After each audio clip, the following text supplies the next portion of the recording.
Sayyidatuna Fatimah radhiyallahu anha wa ardhaha, beliau wanita yang paling mulia.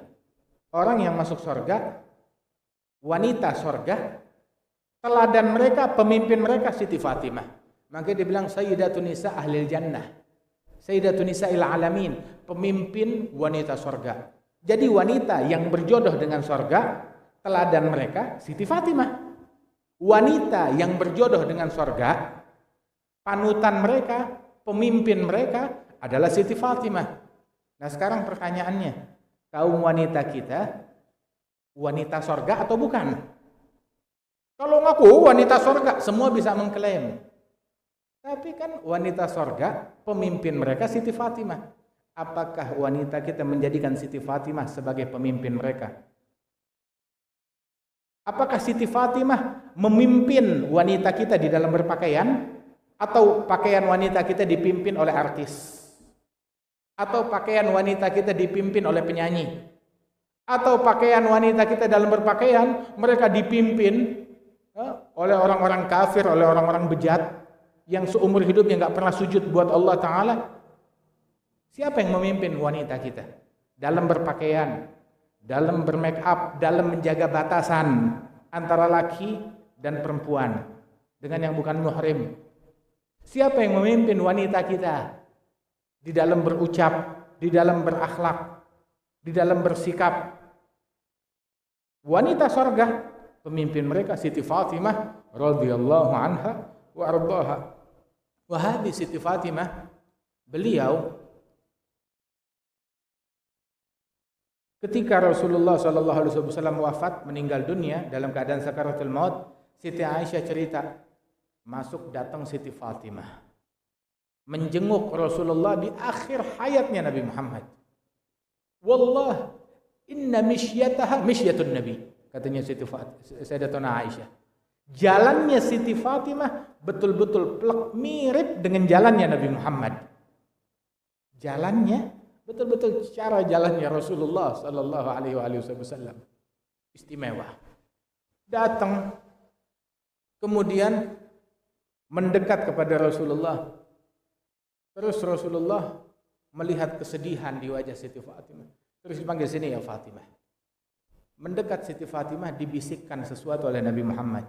Ketika dibisikkan suatu kata-kata, maka Siti Fatimah langsung menangis terseduh-seduh. Baru masih menangis, tahu-tahu dipanggil, sini. Belum selesai, mendekat lagi. Dibisikkan sebuah kalimat, tahu-tahu tertawa, tersenyum lebar. Siti Aisyah melihat hal yang demikian, dia bilang, sungguh saya nggak pernah melihat tangis dan tawa yang sedemikian dekatnya. Habis nangis langsung ketawa. Nangisnya belum kelar udah ketawa.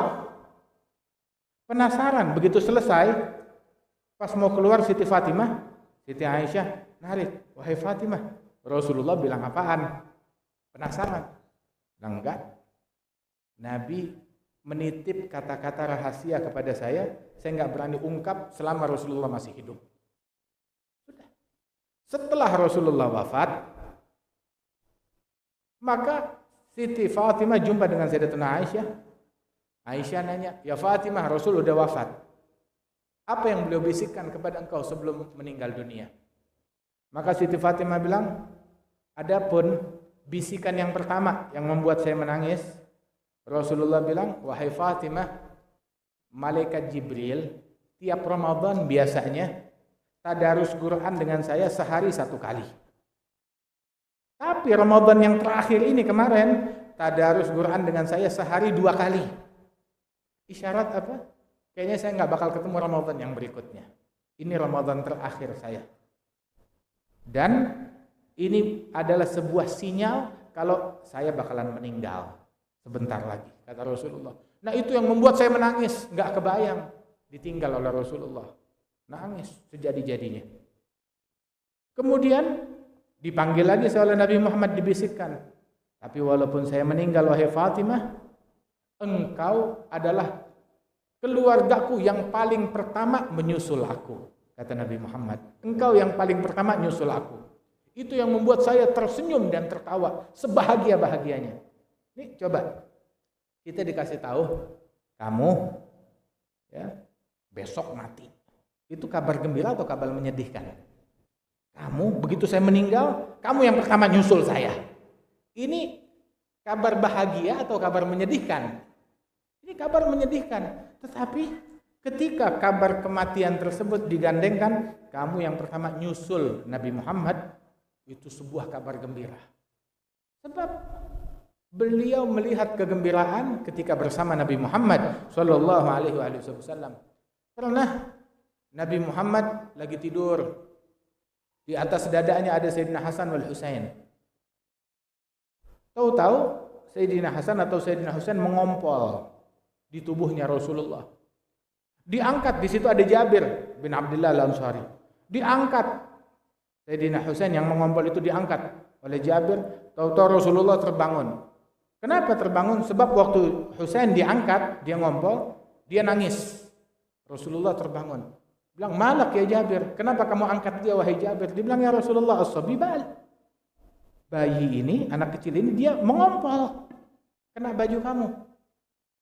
Bilang, "Dah, biarkan." Ama ta'lam.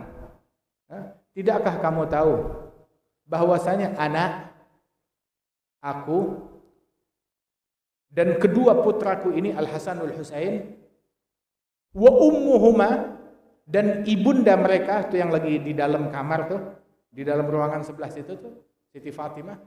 Wa dzakan naim, aku Al-Hasan wal Husain dan ibunda mereka Siti Fatimah, dan tuh orang yang lagi tidur di pojok situ. Siapa yang lagi tidur? Sayyidina Ali bin Abi Thalib lagi tiduran di pojok.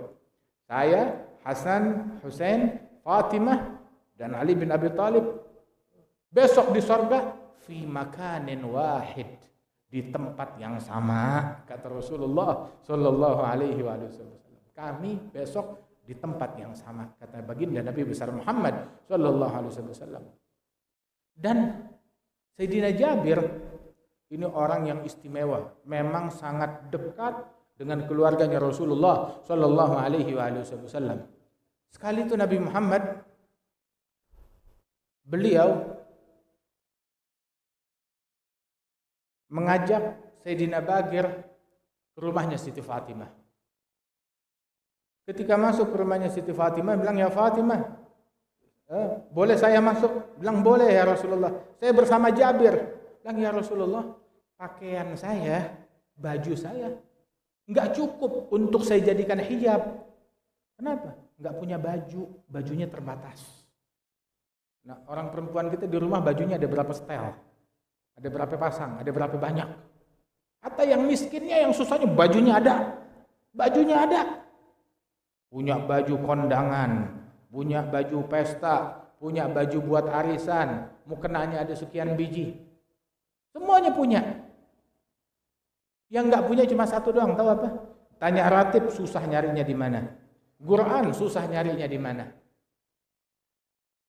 Sayyidatuna Fatimah bilang, "Boleh aja, tapi saya mau nutupin diri saya agar tertutup dengan rapat, nggak cukup bahannya."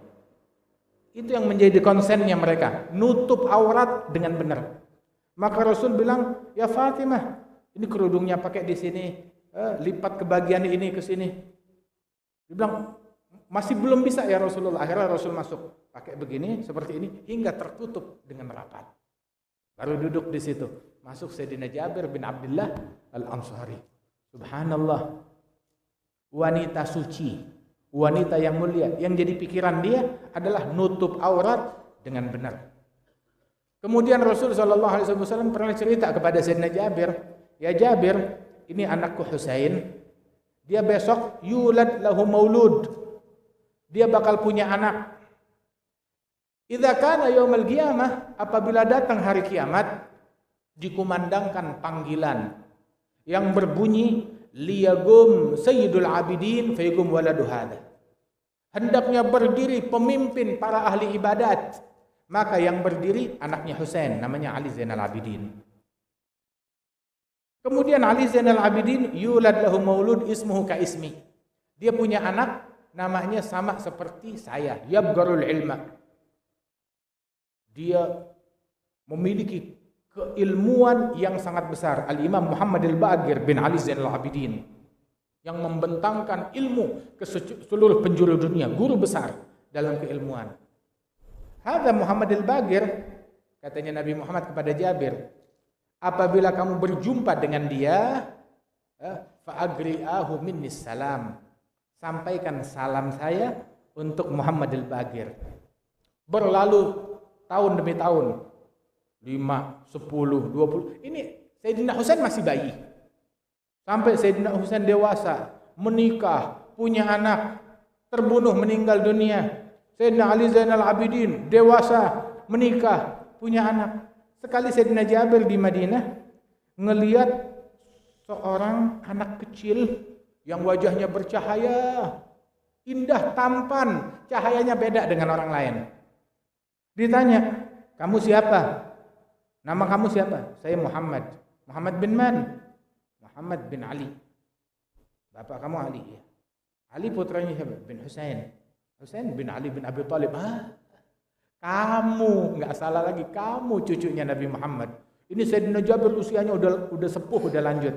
Bilang, sesungguhnya kakekmu Rasulullah, datukmu Rasulullah, beliau kirim salam untuk engkau. Itu sahabatnya Jabir bertanya, gimana ceritanya? Ya Rasul dulu pernah bilang begini, kalau engkau jumpa kepada Muhammad ini, sampaikan salamku atas beliau. Kata Rasulullah sallallahu alaihi wasallam.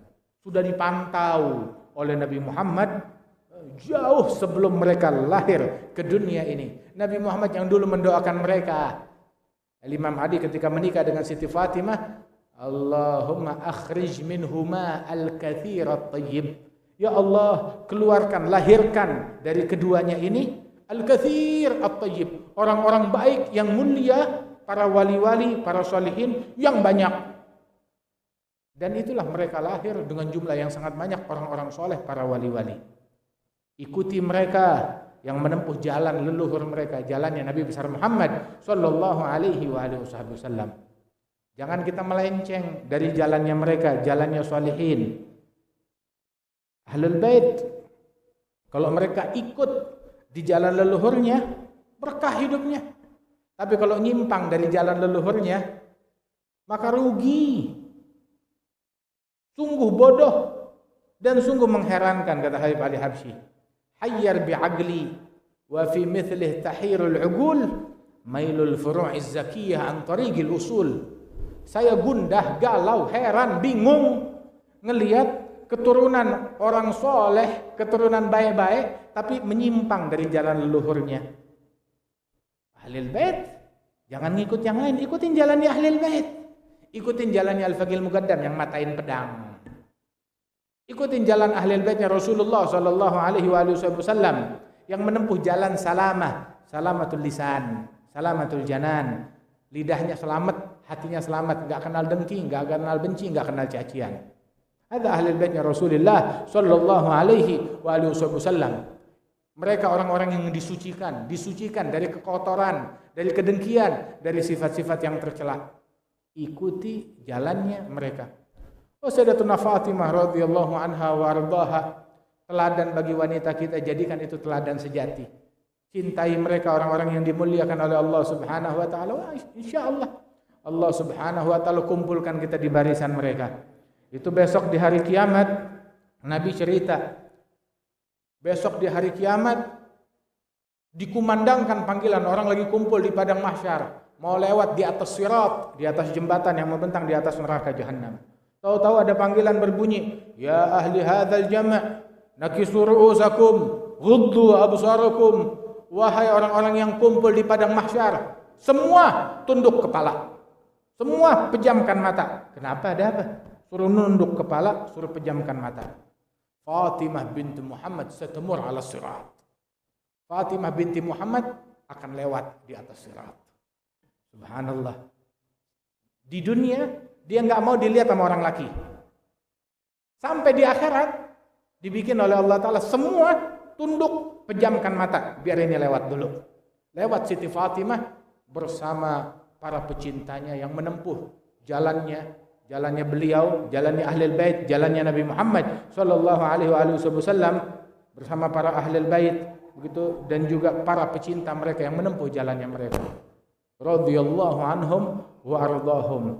Nah, mudah-mudahan kita ada di dalam barisannya mereka. Masya Allah, ma'ahum wa fihim daiman fid daradhi wal akhirat.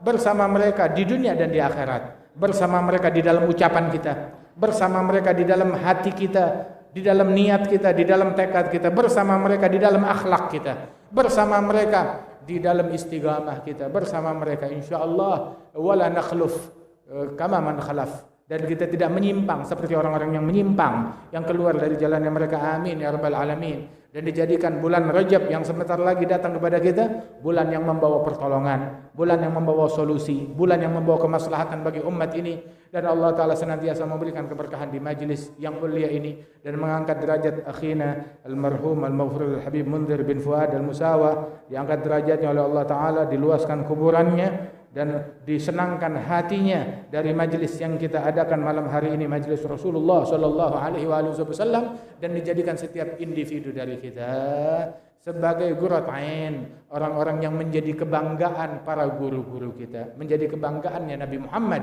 sallallahu alaihi wasallam. Allahumma la tuballighhum min akhbarina ma yasu'hum wa la tuhammilhum min awzarina ma yanuhum ولا تخزهم بنا في عسكر الأموات بما نحدث من المخزيات ونأتي من المنكرات سر أرواحهم بأعمالنا في ملتقى الأرواح إذا سر أهل الصلاح بأبناء الصلاح ولا تقفه منا على موقف الافتضاح بما نجترح من سوء الاجتراح يا كريم يا فتاح يا أرحم الراحمين. Dan juga kita doakan guru-guru kita yang hadir tengah-tengah kita, akhina Al-Habib Ahmad bin Muhammad bin Abdullah bin Ahmad Al-Kaf, juga akhina Al-Habib Ridha As-Segaf, dan segenap para asatidzah, para guru-guru, para habaib, para kiai ajengan, hadirin hadirat, insyaallah Allah Ta'ala berikan afiah, kesehatan, dijaga kita dari bala, dari musibah. Allahumma ja'al jam'ana hadza jam'an marhuma, tafarraqna min ba'di tafarruqan ma'suma, la taj'al fina wala minna wala ma'ana syadiyan wala mahruma. Barik lana fi Rajab wa Sya'ban, barik lana fi Rajab wa Sya'ban, وبلغنا رمضان، أعنا على الصيام والقيام، احفظنا من الآثام برحمتك يا ذا الجلال والإكرام ويا ذا الطول والإنعام. صلى الله على سيدنا محمد نبي الأمي وعلى آله وصحبه وسلم والحمد لله رب العالمين. السلام عليكم ورحمة الله وبركاته.